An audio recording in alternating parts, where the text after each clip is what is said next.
بسم اللہ الرحمن الرحیم۔ مدنی علاج یوٹیوب میں خوش آمدید۔ السلام علیکم دوستو، میں امید کرتا ہوں کہ آپ سب لوگ ٹھیک ہوں گے، اور میری دعا ہے اللہ پاک سے کہ آپ سب کو خوش آباد رکھے اور آپ کی ہر پریشانی دور فرمائے، آمین۔ دوستو، ایک نئے واقعے کے ساتھ آپ کی خدمت میں حاضر ہیں۔ یہ واقعہ ہے ایک عورت کا جو حضرت عمر رضی اللہ عنہ سے اپنی شکایت لے کر گئی اور ان سے کہنے لگی کہ میرے شوہر جیسا کوئی عبادت گزار نہیں ہے، لیکن وہ مجھے اپنی بیوی کا حق نہیں دیتا۔ اس لحاظ سے واقعہ ہے اور آپ کے ساتھ پیش کرنے لگا ہوں۔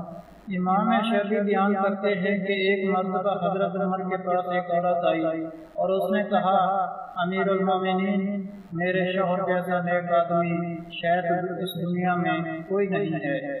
وہ دن بھر روزے رکھتا ہے اور رات بھر نماز پڑھتا ہے۔ اور یہ کہہ کر وہ خاموش ہو گئی۔ حضرت عمر اس کی بات کا منشا پوری طرح نہ سمجھ پائے اور فرمایا، اللہ تمہیں برکت دے اور تمہاری مغفرت کرے۔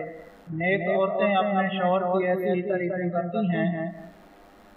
عورت نے یہ جملہ سن کر کچھ دیر جھجکی اور رکی اور پھر واپس جانے کے لیے کھڑی ہو گئی۔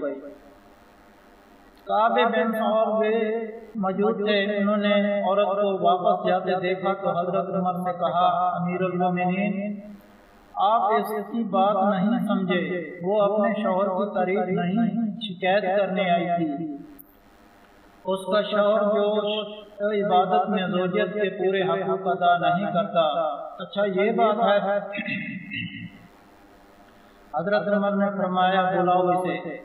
وہ پھر عورت واپس آئی۔ اس سے دریافت کرنے پر معلوم ہوا کہ واقعی حضرت کعبہ بن ثور کا خیال صحیح تھا۔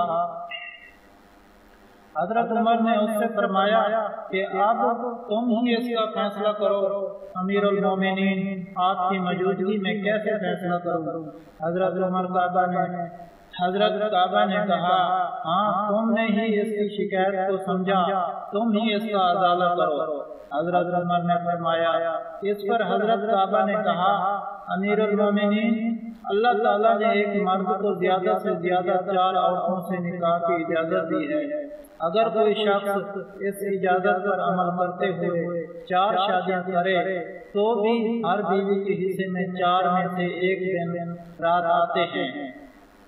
اس سے معلوم ہوا کہ ہر چوتھا دن رات ایک بیوی کا حق ہے۔ لہذا آپ فیصلہ دیجئے کہ اس عورت کا شوہر 3 دن عبادت کر سکتا ہے، لیکن چوتھا دن ازلام اسے اپنی بیوی کے ساتھ گزارنا چاہیے۔ یہ فیصلہ سن کر حضرت عمر خوشی سے جھوم اٹھے اور فرمایا، یہ فیصلہ تمہاری پہلی فہم کو فراست سے بھی زیادہ عجیب ہے۔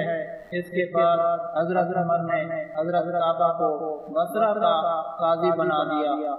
دوستو، اس کے علاوہ ہر جمعرات کو دعا کا انتظام ہوتا ہے۔ آپ بھی اس دعا میں شامل ہونا چاہتے ہیں تو کمنٹ میں اپنا نام لکھ دیں اور آپ کو دعا میں شامل کیا جائے گا۔